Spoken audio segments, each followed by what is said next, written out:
at such a young age made her feel like an outsider.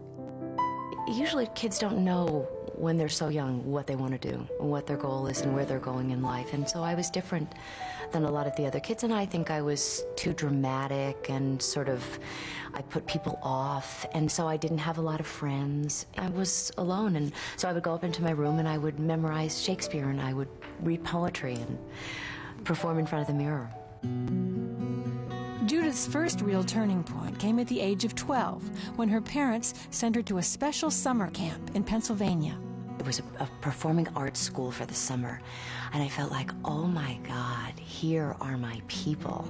Here are all these people that have also felt outside, and we're gonna do plays, and we're gonna do ballet, and we're gonna study, and we're gonna talk to each other. And all of a sudden I felt like a different person. I felt like I didn't just get dropped from another planet.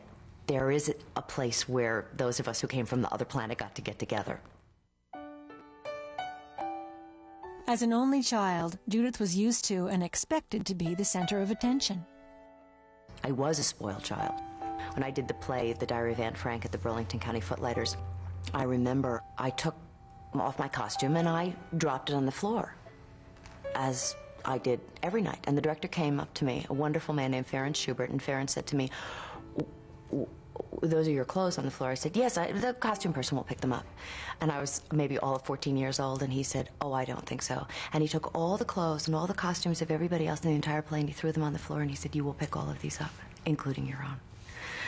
So, I was spoiled.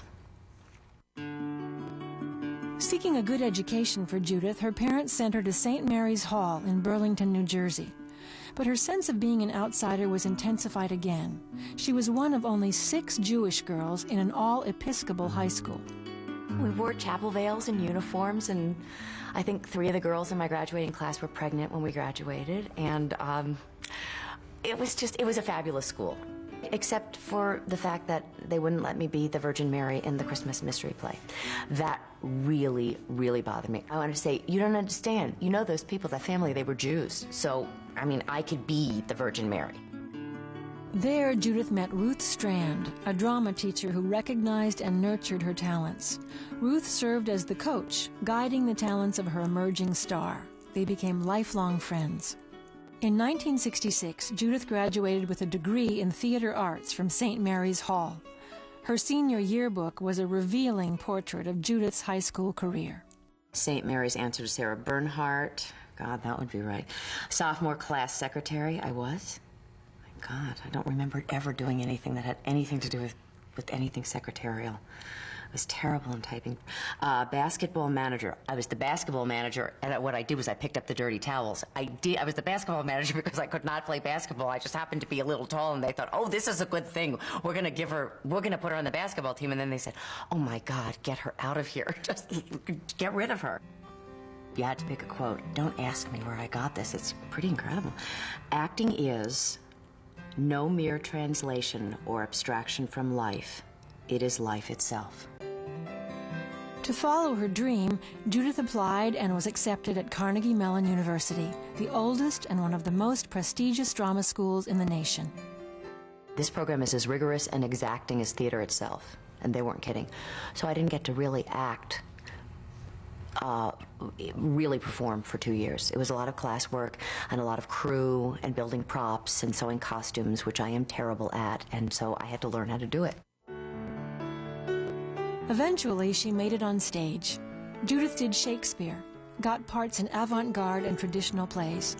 She traveled throughout Europe with a USO troupe. 4 years later, she graduated with a theater arts degree. She hit the road, honing her craft in repertory theater around the country, Milwaukee, Seattle, and California. Finally, it was time to head for the mecca of theater, Broadway. I remember flying into New York, though, for the first time, knowing that I was moving there. And I looked down from the plane and I said, oh, this is going to be fabulous. This is the dream come true. This is going to be great. And I'm going to make it. New York City would put her talent to the test. She had a dream, some experience, and an abundance of spirit. Now, all she needed was a break. Judith Light, An Intimate Portrait will continue. A Lifetime Movie Network original production. She's paid to prove ghosts don't exist, but her next assignment will force her to question everything.